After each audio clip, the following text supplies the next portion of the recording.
আজ থেকে কলকাতার টালিউডে অনির্দিষ্টকালের জন্য শুরু হচ্ছে কর্মবিরতি। হবে না কোনো শুটিংয়ের কাজ। অভিনেতা রাহুল বন্দ্যোপাধ্যায়ের অকাল মৃত্যুর পর নিরাপত্তাহীনতার জেরে এই সিদ্ধান্ত নিয়েছে টালিউড সংগঠন।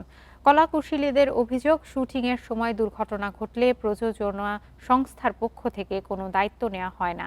নিরাপত্তা নিশ্চিত না হওয়া পর্যন্ত শুটিং বন্ধ রাখার সিদ্ধান্ত নেন তারা। টালিউড সংগঠনের রোববারের বৈঠকে উপস্থিত ছিলেন প্রসেনজিৎ চট্টোপাধ্যায়, ঋতুপর্ণা সেনগুপ্ত, যিশু সেনগুপ্ত সহ টালিউডের একাধিক শিল্পী। এদিকে রাহুলের অস্বাভাবিক মৃত্যুর ঘটনায় রিজেন্ট পার্ক থানায় মামলা দায়ের করেছে আর্টিস্ট ফোরাম। ২৯ মার্চ তালসারি সমুদ্র সৈকতে শুটিংয়ের সময় পানিতে ডুবে মারা যান রাহুল।